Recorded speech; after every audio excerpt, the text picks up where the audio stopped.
So we're just gonna run through real quick and see what kind of growth we have on these potatoes that were planted last week. These are Pontiac red sweet potatoes. And as you can see, we have some growth. The temperature's been ramping up real quick as of late. So I'm not too surprised that we have this immediate growth. Each of these pails just have one seed potato. Over here, I've got 4 seed potatoes. One right here, one right here, one over here, and this one over here.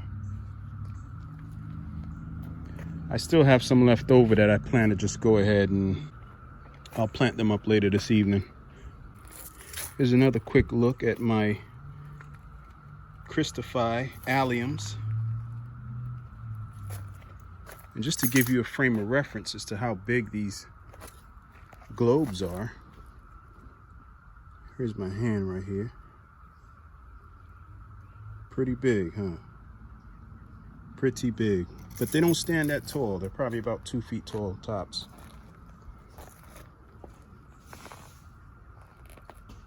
All right. Here's a quick look at my summer wine 9-bark.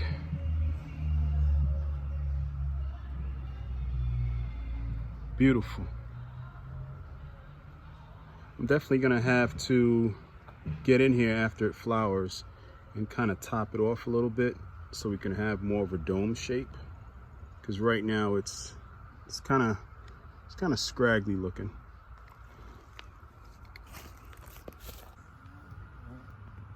I think I'm in a bumblebee's way. He's getting a little bit aggressive. But there's the rose mallow salvia beneath.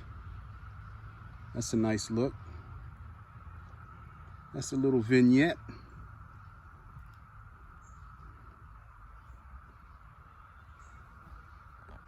Just to orient you guys where I'm at, this is my sun garden. A couple of weeks ago, I had a video on the winter sown portions of it. Quickly, I'm distracted, but check this out.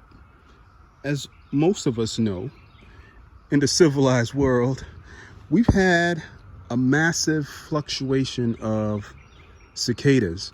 I think it's the 17-year mark or anniversary. And just beneath my feet, I'm actually starting to realize all the holes that they all crawled out of. So they've all been living underground for 17 years. And so they all come out in mass and they all start copulating. And they're all above me on this tree. Well, all of the trees, really. Every couple of seconds you can hear a loud thud. And what that is a cicada falling to the ground. It's really creepy. It's really creepy. I'm gonna gross you guys out a little bit. There they go.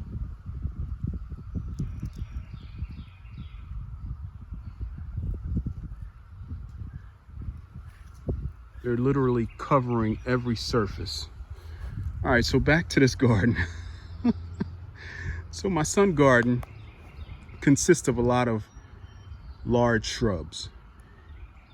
And I try to have a little bit of symmetry and formality amongst the chaos. What it does is it contains all the chaos, because I love sharp contrast and texture, color, and form. And so that's what I have in this garden. So the centerpiece is my smoke bush tree right there. Okay. And flanking both sides are my Thuya arborvitae, which both get to be roughly 10 to 12 feet wide. So they'll take up that entire space beside them, and 3 times as tall. So those would be a very sharp, distinct structural feature in my garden.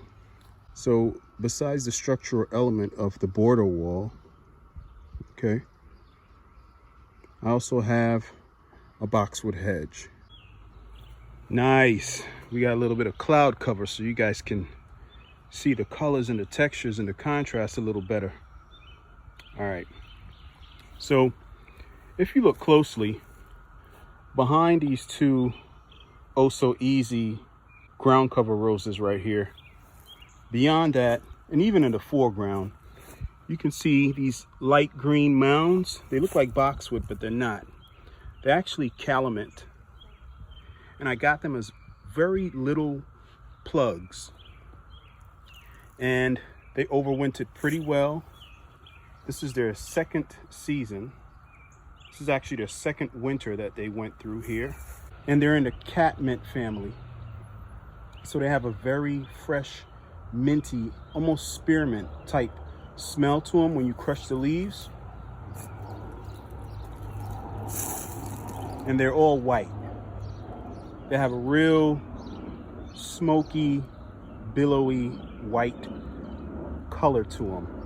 And the reason I wanted that white, as you can tell, I have those spirit roses right over there.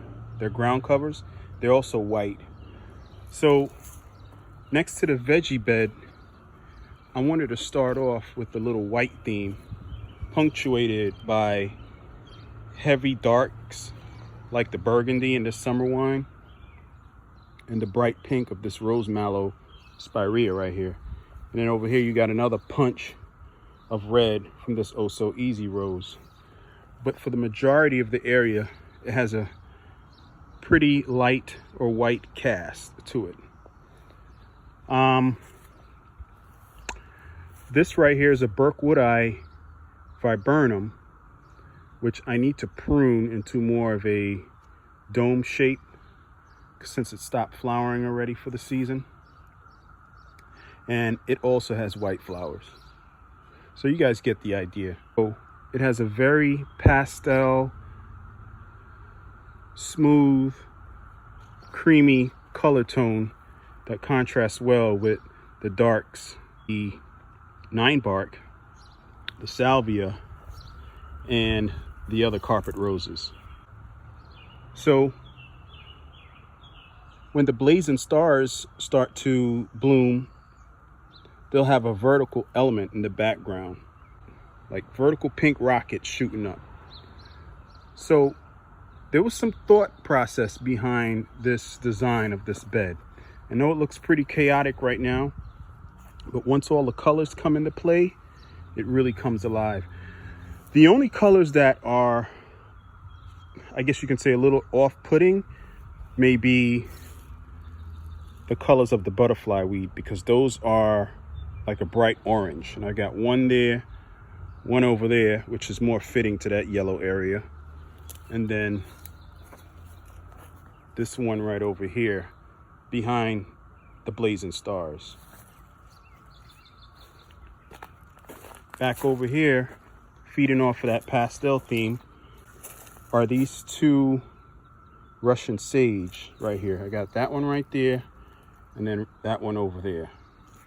And so in this small vignette right here, I'll have the white spirit roses. This grouping right here will contrast well the stars and stripes floribunda, which I'll actually need to come in here with some compost and fertilizer. But it's already budding up, as you can see. It happens to have a lot of purple coneflower. Those all need to be Chelsea chopped. And I plan on doing a video on that Chelsea chop. And essentially, around this time of the year, when the Chelsea Flower Show happens in England, is when most gardeners go into their gardens and basically chop all their perennials, their leggy perennials, in half. So that's all it is, really. So moving over, I have a hedge of Yarrow. These are all pastels that I showed you guys, all winter sown. And look how much they've grown since the last video.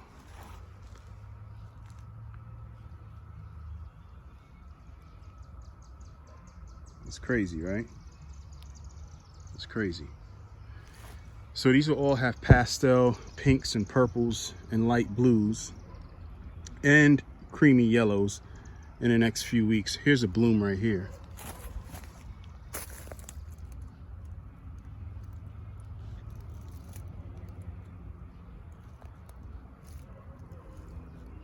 So the color of the pastel purple or lilac will be echoed with the echinacea purple coneflower, which are all budding up right now, by the way. See that? Oh yeah, and by the way, I finally found a place for this pineapple finial to sit.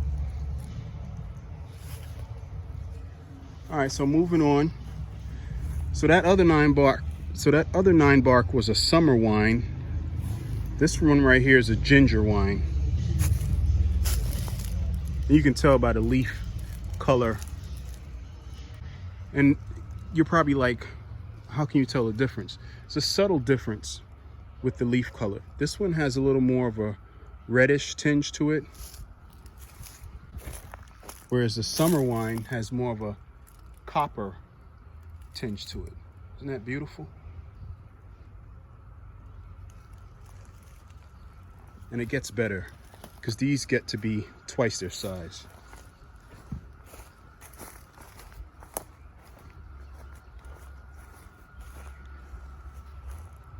So in the background, you see all of my goldenrod, which is a prime candidate for getting Chelsea chopped because they tend to flop later on in the season.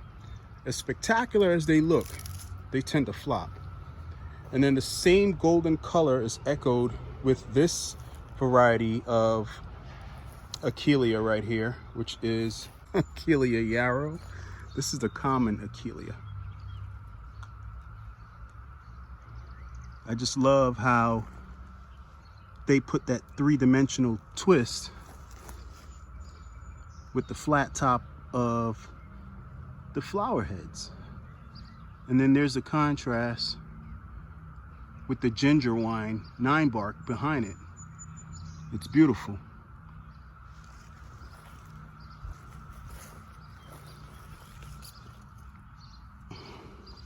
And then I have this salvia right here. It's called Ballerina Pink. It's the Fashionista series.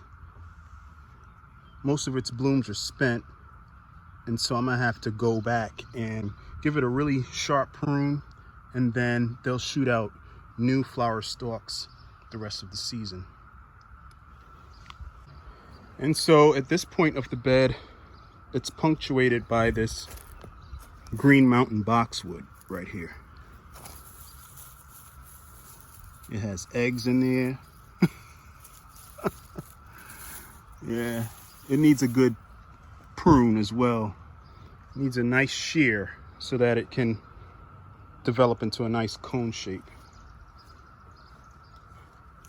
And all of that catmint needs to get cut back so we can get some fresh blooms because they're starting to fade out. So that, my friends, is the main stretch of my sun garden. All of this area right here has to get filled out, and it will be filled out once these blazing stars or gay feather or whatever, once they start putting on some more growth. Once they start putting on some more growth. I just had a cicada fly right into my chest, by the way. So, all right. And the very end, I have this drift of buttery yellow black-eyed Susans. Oh, and another end point will be this jessamine vine right here. All right, my friends, it's starting to get real hot. Putting on a little sweat here without doing any work, just doing a tour. But the cicadas are falling from the trees, and it's starting to get very annoying. So we'll wrap this up right now. Thanks for joining me, and I'll see you in the next video. AJ's Green Thumb.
If I gave you my heart, you could tell.